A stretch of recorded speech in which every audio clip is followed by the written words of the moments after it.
Okay, so this is our very first Friends We Keep. We made the mistake. I was joking before saying friends with benefits. It's not that, obviously. Friends We Keep. I'm really excited today because I have Julia Badescu, and she is a primatologist and the assistant professor at the University of Montreal. She studies lactation, infant care, and development in wild chimpanzees and colobus. Is that how you say it? Colobus monkeys? Yeah. And she's also the mom to a human toddler and a golden retriever. And so we did this, I think it was 2 years ago on Instagram, but it kept shorting out the whole time. And I loved our conversation and I really wanted to do it again. And I thought, no better person to kind of kickstart the whole Friends We Keep part of the newsletter than with somebody I admire so greatly as yourself. And you've just done such extraordinary things. So thank you for coming back. Oh, well, thank you very much for saying those nice things and for, having the conversation with me again. Appreciate it. So I guess I want to kind of dig in and I know that you're obviously a primate anthropologist. So what inspired you to become a primate anthropologist? I guess you can tell people what it is first too, because some people might not even know. Yeah, I mean, primatology is kind of, exactly, part of anthropology. It's a subdiscipline in anthropology. And it's sort of, the premise is that by studying our closest relatives, living relatives, the other primates, by studying them, we can understand the story of human evolution, or kind of recreate what the story of human evolution would have been like. So by looking at similarities and differences between, like, chimpanzees, for example, and humans, we can kind of piece together what humans would have been like 100,000 years ago or something like that. So, it's very human focused because it is part of anthropology, but we study non-humans. So we study primates. And kind of what got me interested, I kind of have an annoying story in the sense that I was interested in it very early on, which I know is either typical for some people or really not typical for others, because I know a lot of people find their passions later on in life, or, there's also this kind of, I don't know how you feel about this, but I feel like there's also this pressure on people that you have to find your passion, So I don't necessarily want to promote that because I don't think that's necessary for everyone, but I found my passion early on when I was a kid, and stumbled across the stories of kind of the founding primatology females, women, Jane Goodall, Dan Fossey, and Bruta Galdikas, who were kind of termed as Leakey's primates, or the primates, who studied the great apes. And came across their story, and I found it very inspiring. And of course, I think for a lot of my childhood, I kind of romanticized the idea of being a primatologist, going into the jungles of Africa and being alone with great apes or with primates. And, it seemed like this isolation was very appealing to me and very romantic. But then once I got to university, of course, I learned that I also had an affinity for primatology more academically. Like I found it very interesting. And like I said, I find it very interesting that we can understand more about humans by looking at our close relatives. So I think my interests are first, to understand why we do what we do. And to do that, we can do that by looking at, like, chimpanzees, for example, and how a chimpanzee mother takes care of her babies can inform, potentially how we evolved in our infant care strategies. Yeah. Well, and where did so you went to University of Calgary, right? Is that Yeah. I did my my bachelor's. I lucked out because University of Calgary has still has a really good primatology concentration and focus in their anthropology department. So I did my bachelor's at the University of Calgary, my master's at the University of Calgary, and then I did my PhD at the University of Toronto. And then I got a job. So I was very lucky because, I think I've been very, very lucky professionally speaking, just because, I followed all the steps that you're told to follow to become an academic, to become a professor. And I was rewarded with the right rewards, like a job at the end of the PhD. But nowadays, most people don't really get jobs straight out of their PhD. Most people have to do postdocs. So it is a long road to becoming a professor in primatology. But yeah, so for my master's, I studied colobus monkeys in Ghana, and then spent about 7, or I guess total it was about 10 months in Ghana. And then I did, for my PhD, I studied chimpanzees in Uganda. And I spent altogether about a year in Uganda studying chimpanzees. And so you're in the trees, right? I remember I asked you this question, I think, before, but No, watching them? I remember you asked me that. Yes. No, I'm not. I do not climb the trees because I think that would really freak out the primates. But actually chimpanzees are kind of equally terrestrial, equally arboreal. So they spend a lot of time on the ground. So I am amongst the chimps a lot when they're on the ground, but when they're in the trees, I stand on the ground and use binoculars usually to see better, and look up into the trees. And same for colobus monkeys. Colobus monkeys are very arboreal, so they spend all their time in the trees. And same thing, you use your binoculars and you They're tiny. The arboreal ones are tiny, and then the chimpanzees obviously are the bigger ones. Exactly. Yeah, chimps are apes, so they're pretty large, and then the colobus monkeys are maybe the size of like a small, or maybe like a dog, like maybe a small golden retriever, something like that. Like they're not small, but they're not huge. Now, were you ever worried when you're out there? Are they aggressive in any way, or no? They kind of ignore you because you're. I think that's a good question. I mean, the point is definitely to habituate them to the point where they're not paying attention to you. So they're doing their natural behaviors, because you're trying to get like you're trying to observe their natural lives, independent from what your effect is on them. So you're assuming that after a while they don't react to you, but they will react to you if they think you're threatening them, or like chimpanzees, for instance, you will sometimes use human observers as like male chimpanzees will display towards the humans to try to get a reaction out of them, to show kind of their fellow chimp friends, like, oh, look how big and tough I am, I can scare the human here, kind of thing. So there are times when they're really, I mean, they don't act aggressively to the point where I've feared for my life ever, but there are times when I've felt like, oh no, they're kind of a little bit trying to intimidate me, kind of thing. But you just have to stand your ground. With chimps anyways, you have to stand your ground and not react. With colobus monkeys, you should just run away, because sometimes they try to chase you, and yeah, you do not want to just stand there. And in your field, how many women are currently studying in your field? Is it mostly male dominated, or are there more females now coming in? That's a good question, because like I said, the primatology kind of started with a lot of with a large presence of women, just because Jane Goodall, I mean, we all know Jane Goodall, but Jane and Diane Fossey and Bruta Galdicus were such powerhouses. It did attract a lot of women to come into this discipline. So we actually see a huge amount of women, like at the undergraduate level, and even doing graduate studies, masters and PhDs. But interestingly enough, in positions of power, like as professors or as directors of field sites, I still think there are more men than women, which kind of tells you, that there's still some work to do there. Probably women are just kind of dropping out, or not getting jobs potentially because they're being pulled in another direction, trying to be parents or trying to be a mother. And so much of, that becomes a big part of their lives, and getting a job in primatology can be so, there's so much competition for these kinds of positions. So, if women. Right. No, go ahead. I was just going to say, I mean, if women are taking care of a kid and they're not publishing as much, and then you've got a man who's publishing a lot, but he's not really the primary caretaker of the kid. Yeah.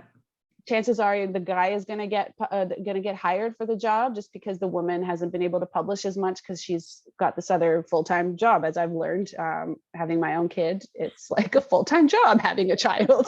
What the hell? Well, even just Yeah. the mom guilt thing, right? I mean, if you think about, I mean, if you were going to be running one of the sites, I guess, as you kind of mentioned there, you'd obviously probably wouldn't be, I mean, they're not in Canada, so we don't have chimpanzees or monkeys in Canada. So you really have to be traveling and be somewhere abroad. Exactly. Right? Yeah. Calling all your kids over to, you know, or calling your child to Uganda is probably not something you really want to be doing, or And it really, those places. and it really depends. I mean, you really can't with chimpanzees. Chimps will, I mean, sadly, because they eat meat. So if you take a baby around chimpanzees, they are going to try and get it to eat it. So I wouldn't, yeah. So I would not take my child anywhere around a chimpanzee site. But that's actually another good point, that another area where we really need to work on in terms of, you know, diversity is the fact that all of us, well, 90% I'd say of the people studying in primatology, people doing primatology, are white people.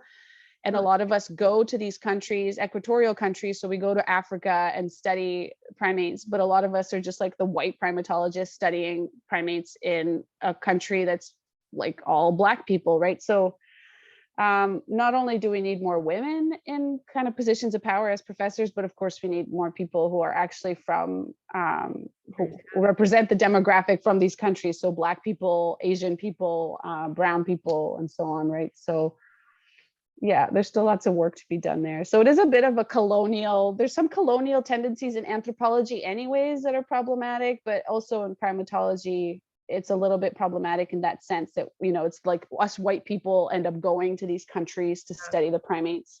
A little problematic.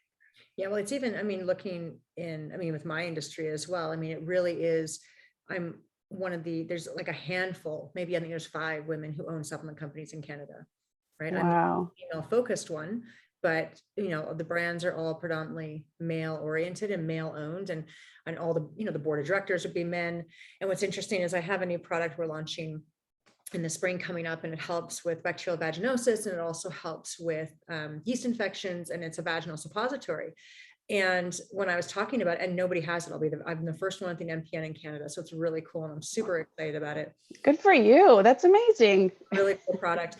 And so when I was talking about it to my mom, I mentioned it to her, and she's like, well, how come nobody else has thought of this? And I said, well, you've got a bunch of guys in a boardroom. They're not going to be like, bacterial vaginosis, I think this is something we should talk about, you know. And when I've talked to even my stores about that too, because a lot of the time it's women who are in the retail situation working with customers, right? And you have the guys who are the purchasers.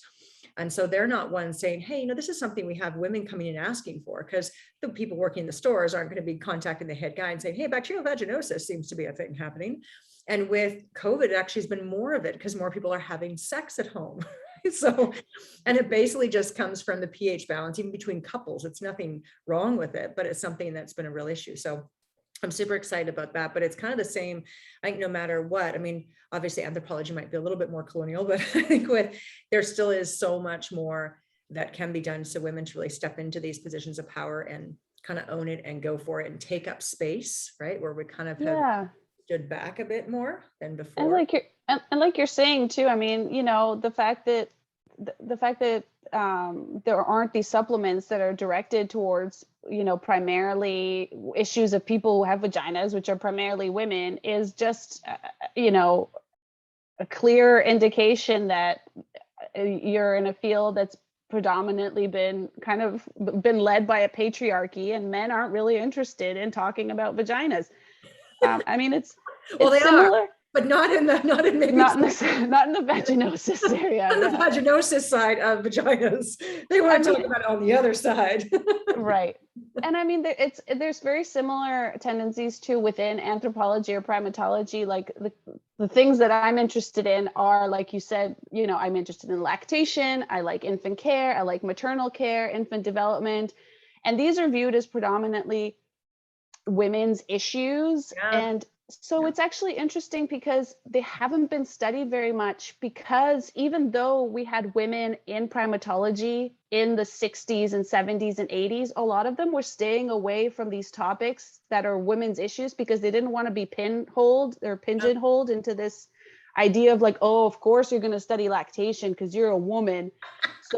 So instead, they were studying men's issues as well as the men who were studying the men's issues. So we have all this research on primates, with dominance and aggression and like the origins of warfare and, man the hunter and, making fire and, all these things that are really based around like what men were interested in. And the things that women were interested in were kind of being put to the side because even the women were scared to study them because of this sort of patriarchy that you're describing too. So it's interesting. That is interesting.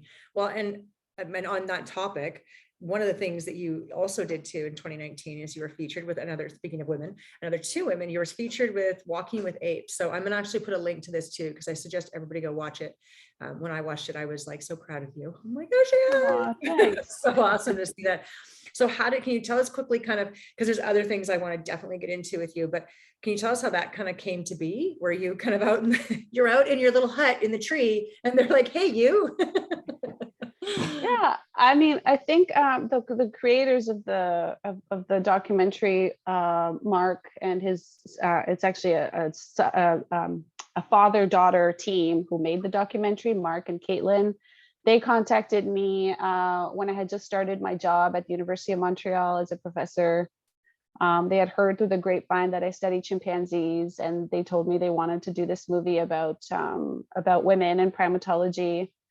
The documentary is really about kind of Jane Goodall, Dan Fossey, Birta Galdikas, and sort of the legacy that they left for new generations of women to step in and continue work with primates. So yeah, it was an interesting process. It was very fun to film. It was also really eye-opening, like how a documentary is filmed, because it's not all just candid. Like a lot of stuff we had to plan to do, so I wasn't expecting that, but it was really fun. So yeah, it's called She Walks with Apes. I think you can just watch it.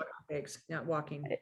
It's okay. Yeah, She Walks with Apes. So it's on I think BBC or CBC, sorry, player. You didn't meet Sandra Oh, did you? Because Sandra Oh also narrates it, which is kind of cool. Yeah, get to meet her? That's so cool. No, I didn't get to meet her, but I think she probably watched it, so that's cool.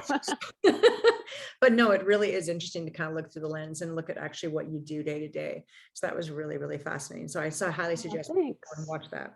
So thank you. Speaking of, now I kind of want to get into the stuff that I was kind of the meat and potato stuff that I'm really, really curious about. And I think a lot of people here will be really interested to hear too. So your focus and studies has been female primates and the relationship with their young, but you can kind of segue to this, but how has that played out, do you think, in your own real life? Because I think we talked about that before, how that there's a connection kind of there for you.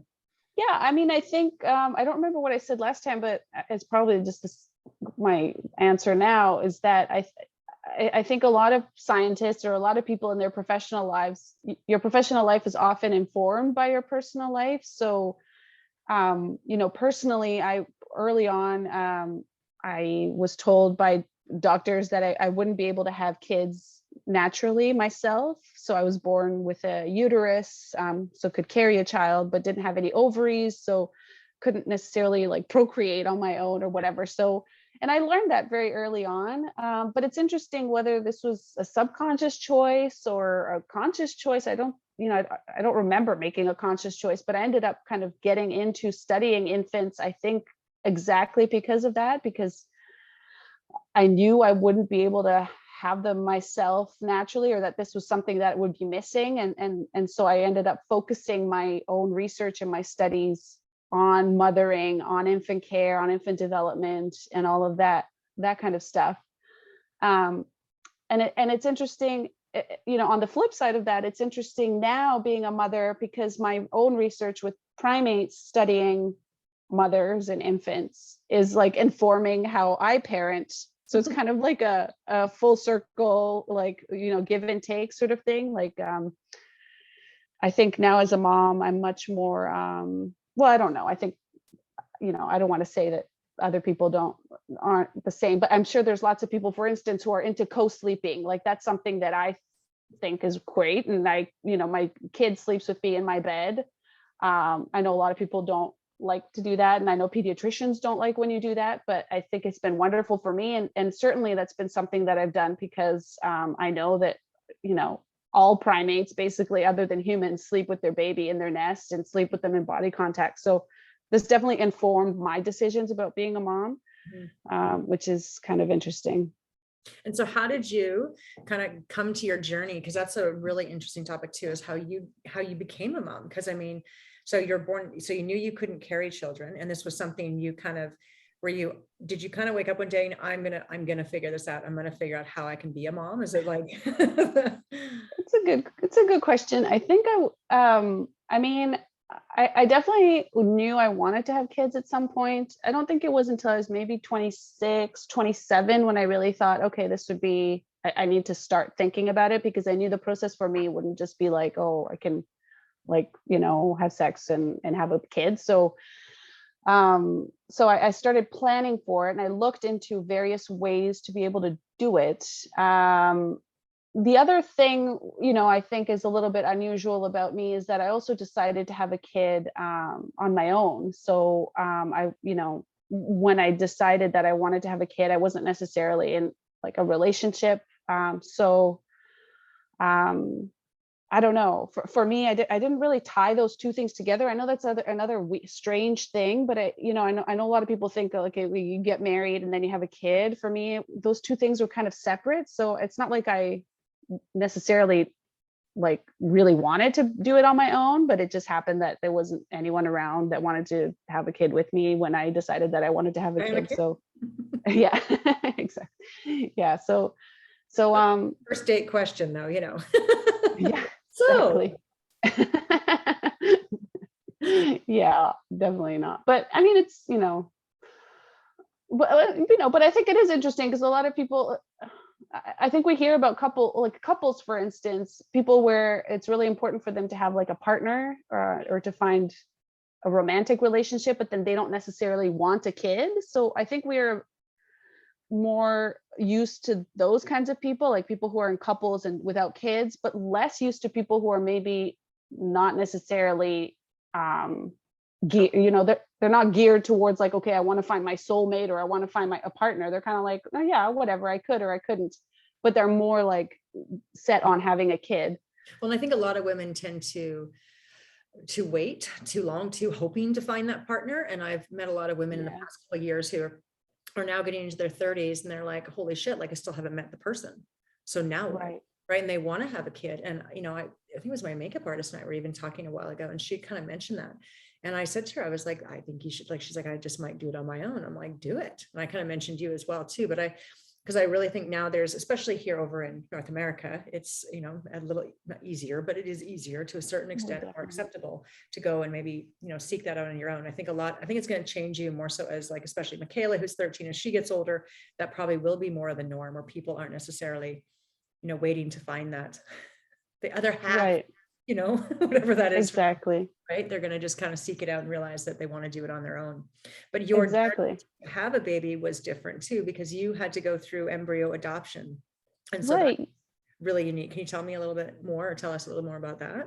Yeah, I mean, I looked into all the various things I could have done to have a kid, and quickly realized that adopting a child that's already born is just as complicated and more expensive actually than going through some fertility treatments, because in my case, like I said, I have a uterus, so I could carry my own child, and realize that, oh, I could like get an embryo. So an embryo is basically, the sperm and the egg are already together.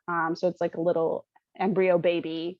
Mm-hmm. And I could get that and then, transfer that, and, it could implant, and I could grow the child myself. So I looked into, options for that.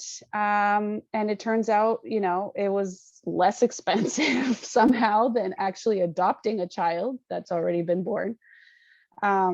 So I went to a fertility clinic here in Canada, so in Montreal, and ended up purchasing purchasing embryos that would come. So the way the rules are in Canada, though, it's a little bit strange because it's illegal here to pay people for eggs and to pay people for embryos in Canada. But the way that the Canadian system works is that you can still get those things, but they come from outside of Canada. So we import them in. So yeah, it's so weird. And it makes it more expensive because importing, these embryos, importing the embryos actually costs so much money. Imagine the paperwork at the border for that. Exactly. And they have to be delivered by an embryologist. So an embryologist, like a trained doctor, literally had to fly with the embryos from where they came from to Canada. Wow. So it ended up still being quite expensive. So I think this, I'll say a price just for people to just in case people are interested, but to get the embryos and to do the transfer for me and with all that stuff, it still cost around, I think it was around $20,000, which is about the cost of IVF, like in vitro fertilization anyways, if people were to do in vitro fertilization in Canada. Right, you couldn't do IVF, right? You had to do, because the fact you don't have, so IVF wouldn't have worked for you. It wouldn't have worked for me because I just don't have any ovaries. So there was no way to get the eggs. So I gotcha. And again, because I didn't have a partner, I didn't care about the sperm, component. Like if I did have a partner or like a husband or something, and they were interested in like giving their genetic component to the baby, then, then maybe I would have been more like, okay, I need to find some eggs so that I could make the embryos myself. But for me, it was just me. So I was interested in just embryos. And it ended up not working, the round that I did in Canada, unfortunately. So I didn't get pregnant then. So the $20,000 were just wasted, basically. Like your hopes and just that would have been so hard. It was, yeah. I mean, it's hard for anyone who goes through any kind of failure, like in their fertility. It's hard. So, but it was actually my mom who suggested, like, oh, why don't you look at the clinic where the embryos came from and see what they're about. So the embryos were actually coming from Ukraine. And I looked up their clinic online and saw that they actually had a program for medical, I think it's called like medical tourism. So for people who will just go to their clinic and take care of their fertility needs there. And so it happened that they're also selling their embryos to people outside of Ukraine, but I could actually go there and just get embryos from them at this clinic. So I ended up doing, and then ship over to Canada. You just go direct to the source. Exactly, because the shipping was like $17,000 or something. It was just insane. So instead, I ended up going to Ukraine. I did an embryo adoption, like you said. They call it an embryo adoption. Basically, I ended up getting embryos from a couple who had done IVF in Ukraine. They had their babies and they had some leftover embryos that they donated to the clinic. And I mean, I still paid for them, but so it's not technically, because an embryo adoption in Canada is a little more similar to a real adoption. Like if you do an embryo adoption here and you get someone's embryos within Canada from Canada, they treat it like, they do a home study. Really? Yeah, they treat it like a real adoption. So it wasn't quite that. And in Ukraine, they just called it an adoption because I took someone else's embryos, like another couple. Yeah. So and were you able to find who they were too? So all their it's genetic stuff and their history or some of that medical history and whatnot? That's a good question. Normally you don't get that information if it's a couple. You get that information if it's like donors. Yeah. So sometimes at this clinic, they also have embryos that the clinic created themselves from donor eggs and donor sperm. So people in Ukraine, they went there, they got money and they donated their eggs and their sperm, and then the clinic created them. Gotcha. But in my case, the couple who had done the IVF had used donors. So it's a little complicated. Yeah. So this couple was having fertility issues, and they ended up getting donor eggs and donor sperm. Oh, so it wasn't necessarily from them. It wasn't from them, Oh, exactly. And so I had access to the information about the donors. okay. So I have photos, and I don't have their names, but I have, like you said, history about, exactly, medical history, their favorite subjects in school or whatever, their jobs, how tall they are, all that kind of stuff. Oh, that's neat. Yeah, and I ended up going to Ukraine, again, like, this clinic was great. It was called Intersono. It was in Lviv, Ukraine, and I went there twice, and I found the experience was amazing. It was better than, well, personally, it was better than in Canada because of my particular medical history. Like I said, I didn't say this, but early on, the reason I can't have kids on my own, and the reason I was born with just a uterus and no ovaries, is because I'm intersex. So genetically, I have some genetic issues, I guess, that made me infertile in this way. And so at this clinic, and in Ukraine, they were a lot more specific in their in my treatment. So they were a lot more like, okay, because of this genetic thing that you have, and your uterus might work a little differently. So they did all these extra tests that in Canada they wouldn't do unless you had like 3 or 4 failed embryo transfers. Yeah, and it ended up being really, really important. Like, some of the tests they did revealed, that they needed to transfer the embryos like several days later than they normally would. Like, it was all really useful. Yeah. So even with going there twice, so paying, the flight tickets and Airbnb, and all the medications that I paid and all that stuff, and then doing the transfer the second time that I went there. I mean, all together, and then I got a kid out of it, so I ended up getting pregnant. Yeah, even with that, it was still only half the cost. I mean, I think I still only paid like $10,000 altogether. That's insane. Yeah, I know. So it was like half the cost, and it was amazing. And then in Canada, I spent like, the $20,000, and nothing came out of it. So, not to say like, oh, Canada sucks or something in terms of that, but I'm just saying, like, medical tourism for fertility stuff can actually be really useful for a lot of people, and it ends up being cheaper. I know with COVID, it's a lot more complicated because you do have to travel, but yeah. They do IVF over there as well. I'm assuming they must do everything over there, Oh, right? it was amazing. Yeah, no, it was great. The clinic was really like, I mean, I'm from Eastern Europe. I'm Romanian, so I tend to be kind of the worst critic of Eastern Europe because I know, like, I have kind of sometimes bad opinion about like Romanian medical system, and you don't want to go there and all this stuff. But I was pleasantly surprised and amazed by how good this clinic was, and everything up to date. Equipment. It was clearly a clinic that had been doing this a lot, and there were a lot of medical tours. So there were a lot of like, there were some British couples, some Italians, like there were a lot of people that were coming there to do stuff.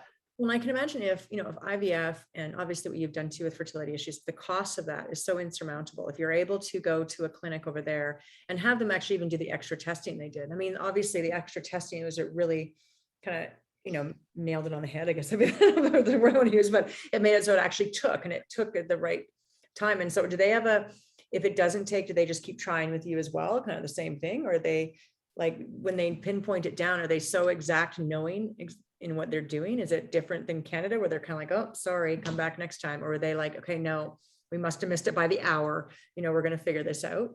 I think they're a lot more. Yeah, exactly. I think if something goes wrong, they're a lot more likely to think about all of the ways that they can fix it. So all the extra tests they can run. Like when I was there, they found I had a thyroid problem. So they put me on thyroid medication. Like, just a lot of extra tests that they were doing to ensure that things are successful. So I think if things aren't successful, again, they like run different tests. just in Canada, they don't really, Canada's great because we're a very like evidence-based medicine, but that ends up meaning that even little studies that show, that a certain medication could be useful or a certain test could be useful, they kind of ignore that unless it's been proven in their super rigorous medical journals, right? Over and over and over.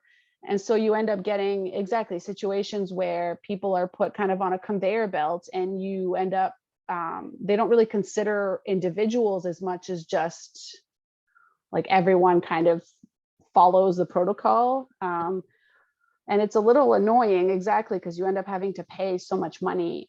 So if something is wrong, exactly. If I had done it in Canada over and over again, I would have had this failure over and over again because I needed this extra test to tell them when my uterus was receptive for the embryo. But they wouldn't have known that until they tested for it, which in Canada wouldn't have been for several failed attempts. Wow. And what was the name of because in case somebody is listening, what was the name of the place you went to in the Ukraine? Just so if somebody wants to look it up. It was called Intersono, Intersono clinic. It's in Lviv, Lviv, Ukraine, kind of Western Ukraine. So that's another thing. Like I was worried that, because Ukraine is currently in a war, but it's kind of all on the eastern side. So this is on the western side of Ukraine. It's a beautiful city too. They have the clinic had like a package for me to go and visit do some sightseeing and get a guided tour of the city. Like it's a really beautiful, it's kind of not the greatest time to be feeling like a tourist because you're kind of, focused on being pregnant, but it's almost like because they have the dental tours. You can go down to Mexico and do like a dental thing and go on holidays, and they exactly. It's kind of the same idea. That's really interesting. Or like plastic surgery is really popular in some countries too. Exactly. It's like that. Yeah. Wow. And so, I guess I should probably wrap this up because it's getting almost an hour, but if you were going to talk to another woman, let's say, who wants to have children, but feels they should do their career. I mean, I think you've been such a great example for somebody who not only has really excelled at their career, but also been able to then have her dream of having her child, who is now 18 months old. And are you okay with saying what his name is? What's his name? Yeah, it's Benjamin. Ben. That's a great name. Right now you have an 18-month-old little baby. I mean, I guess what would you tell a woman who's like, I just don't know if I should be career focused or if I should actually go for it and have a kid? I mean, I know my answer because I have a 13-year-old now. So. I mean, of course, you're the epitome of like mom boss. I don't know. I personally, I mean, it's definitely one of those things where you do feel the push and pull in the two different directions. I mean, I'm not going to say that like, oh, it's great, you can have it all, because, I've definitely had to make some extra compromises in terms of my work in order to, be fulfilled in this other area. But that's the thing. Like, I think that was the problem for me. I was finding a lot of my self-worth and my self-fulfillment just from my job. Mm-hmm. And when I was having these kind of bad situations with my work, or if something didn't go right, I didn't get a grant, or my publication wasn't published, or something like that, those kinds of moments were having such a detrimental effect for me and my mental health. And it was kind of in realizing that like, oh, I need to like diversify my life and really take care of these other things that I want to do in life. And now that I have a kid, like, it sounds silly, but when something goes wrong at my work, like, yeah, I feel bad, but in some ways I'm much more well balanced now because I have this kid now that I'm taking care of. So the bad things that happen at work, or even the good things, sometimes don't have as much meaning because a lot of my like value now is in being a mother. Yeah. I don't know if that's like healthy, but like, I feel the same way though. I mean, I look at, in September, I made the decision to sell the house and move to Kitsilano because the schooling was better here for Michaela. And, I've had moments of, oh my gosh, like, selling the house, and this was 14 years we had there and the stability of that. But when I see her here excelling and I see her in volleyball, and I'm like, I did the right thing. I know that I woke up and went, I have to move. I have to change this for her. I want her to have a different group of friends. I want her to be in a different situation and grow and be pushed. And I'm so glad I did it. So it's kind of like the same thing. I mean, when I have shit going on at work, I'm like, stuff like that. Yeah. Okay, well, if all else fails, I know I did the right thing and I moved and we're here and this is good.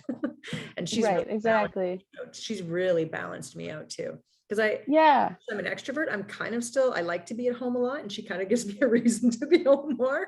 Because otherwise I think I'd feel the need to be out. And I'm like, oh, okay, good. I have my kid. I can't go out. Right. Exactly. Yeah. That way. Yeah, for sure. I mean, it definitely, motherhood gives you a new, a new perspective. You're definitely not the same person you were before you had a kid. And I'm so, I mean, I never wanted kids, really. I've always been so career focused, and I'm so, so, so happy that's been my best accomplishment I've ever had, was to be her mother, and I mean, other women too, who don't want to have children. I'm like, I'm telling you, have one. I just think this, like, you just can't, I wouldn't have wanted to miss out on it. That's what I feel. Right. And that's, yeah, and it's funny because there's a part of me, like, when I was on maternity leave for a year, and I wasn't really working, like I was a little bit working, but not really. I really felt like, oh, I could have another one. And I was really convinced like I was going to have another kid because I just loved it so much, like being a mom.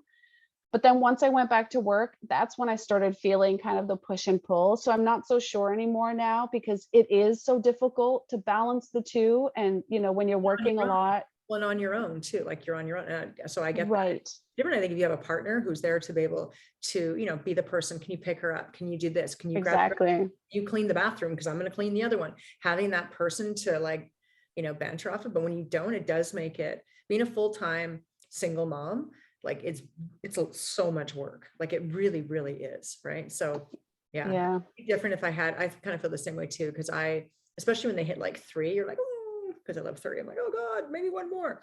And I kind of wanted another one. When I think about doing it on my own would have been so challenging, especially trying to have a career, right? So it just probably wouldn't have worked. I would have had to choose between one or the other, because raising 2 littles would have been really challenging. Right. Yeah, for sure.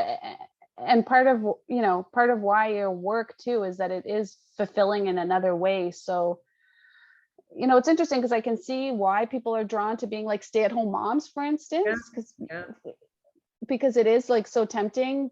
But on the other side, I do get so much self-fulfillment from like doing research. So I do want to have both, but well, I think you are having both. You are, yeah. And I'm definitely very, very, very happy. But it is one of those things. It doesn't feel like a perfectly wrapped bow where it's like you can have it all. It feels more like day to day, I feel pushed and pulled in different directions, and somehow it gets done. It all gets done, but yeah. Because you feel like you're winning and you're being a good mom, and the other days like, oh my God, Exactly. I'm like, Michaela, I'm so sorry, not my proudest mom moment. Please forgive me. Definitely had many of those. Okay, so I'm going to round it off. I have 3 questions. Okay. We'll end our no, I keep almost going to say friend with benefits. Seriously, now that's so friends funny. Friends you keep. Okay. What is the one thing you would tell your 20-year-old self? Oh yeah, I was thinking about that. I would probably, not to get too into another topic, but I would probably try to tell my 20-year-old self that the way she feels about herself, like the self-hatred, or the way she feels about her body and not being good enough, or not being pretty enough, or not weighing like a smaller amount enough, kind of thing. All of that isn't necessarily like an intrinsic thing, that it was all something that she learned, and that it was something she internalized from either people in her life, or people or like society in general. Which is sort of a silly thing, but it's something that I learned later on in life, that it's not really your fault that you feel about yourself the way you feel. And I wish I had kind of started to realize that a little bit earlier on than when I did. I think it would have helped kind of come to terms with, or at least it would have helped me feel more like body neutral, as opposed to, because I don't think, I think there's some people who are just never going to feel like, great about their body or great about who they are, you're always going to be a little bit critical of yourself. But I think the goal for me is kind of become more like feeling body neutral. So not necessarily feeling great about the way I look or feeling great about who I am, but kind of just feeling like, okay, this is who I am in general. And the road to that has been long, and I wish I had started that a little bit earlier. I completely agree with that too. I wish I a lot. I mean, I think the past, especially since COVID, I think maybe, but I like even taking the hair extensions out, getting rid of the eyelashes, taking off the nails. I still get shellac, but still taking off, like really kind of peeling back kind of who I was, all the stuff I put, like the exercise and the leanness and trying to be, looking a certain way. And I was never really fully happy or satisfied with myself. I was always trying so hard to be something different or thinking that I need to fit into this box. And this past couple of years has been quite transformational for me, just to like peel it kind of all back and be like, okay, here I am, and I don't have the moments. Like I remember when I was younger, I would stand in the mirror and just look at myself and be like, oh my God, like what is just that type of stuff, constantly so critiquing my physical self. And that has changed so dramatically. I can't remember the last time I took a picture of myself standing in my bra and underwear in the mirror, because I used to take a million of those, like constantly just like over analyzing every detail.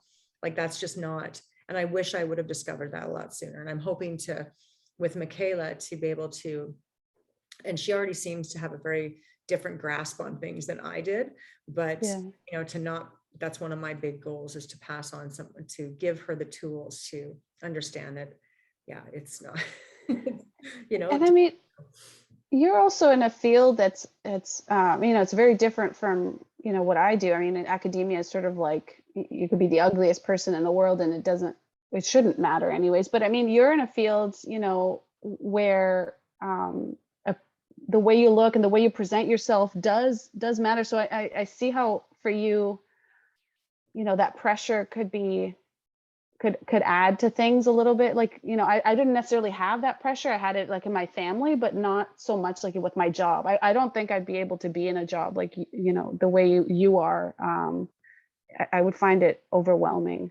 Well, it wasn't. See, the thing is too, is that when I was a sales consultant or account manager, for other supplement companies, everybody looks different. Like I was the one, and I think that also comes from my dad, and then also the stuff in my family, and my dad's a bodybuilder guy.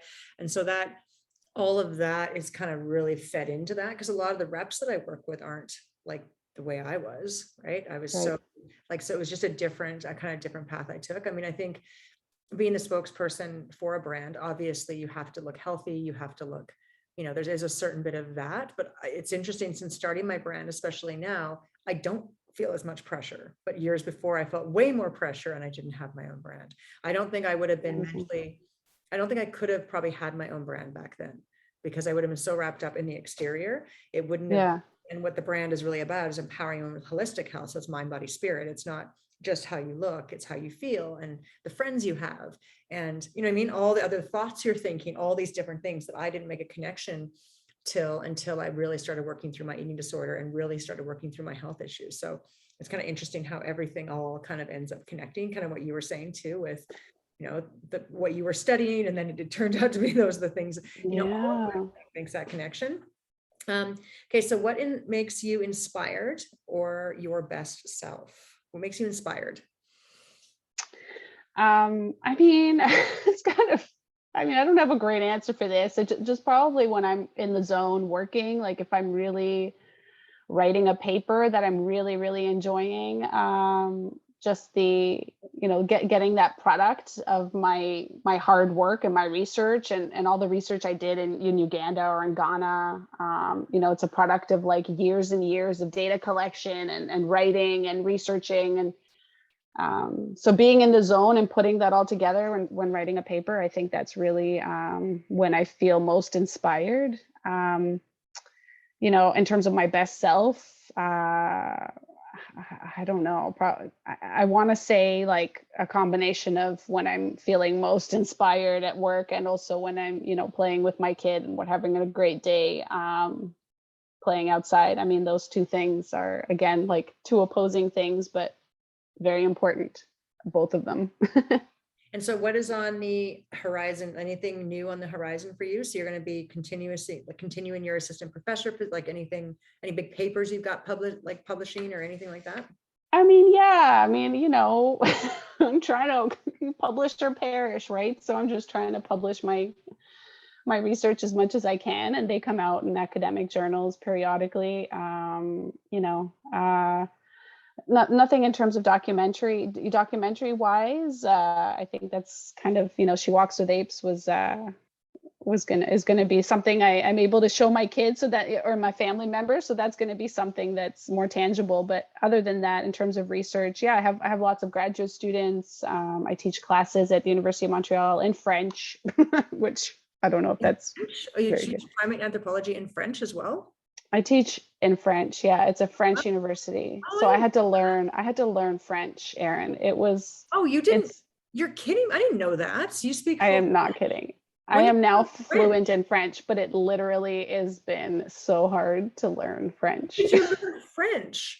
Like recently you had to learn French? Yeah, since 2017, since I started my job, I've been taking lessons, and I started teaching in 2018. So those poor students, those first year or two, like probably could barely understand me. But Wow, yeah, so impressive. Holy smokes, I didn't know I that. mean, I feel like, yeah, it's impressive, but also it's like not that impressive. Like I feel like I should be better able to, I feel like I should be really, really fluent. And I'm just fluent enough that I can teach and like have conversations and answer students' questions. But, I don't like dream in French or able to speak to my son in French necessarily. Like it's not, I don't know if I'll ever be to that level, but That's yeah. impressive. I mean, yeah, all those years later to pick up French as well. Yeah, it's nice. It's nice. Well, I wanted to thank you for coming on today and being my very first Friends with Kate. Friends with benefits. That works. That works for me. It works. Yeah, thank you for coming on. I love talking to you, and we didn't have any glitches, so this is amazing. So everybody can Great. check this interview out. So thank you so much. And this is going to be on the Thank upcoming you. newsletter. So if you're watching this on the newsletter right now, I will also have the link to She's Walking with Apes. You can watch that one too. And then stay tuned for February, because we're going to have another woman coming out. We're going to be talking to somebody else who's doing exceptional things in their lives. So thank you so much, Julia. Oh, thank you so much, Erin. It was great to talk to you and to catch up. And also I just want to say I mean, it sounds weird to say, but I also feel so proud of you for all that you've accomplished, and the amazing things you're doing, I think is really inspiring for other people as well. So I'm really happy that I can, talk to you and follow your amazing life journey as well. It just never ends. Awesome. Awesome. All right.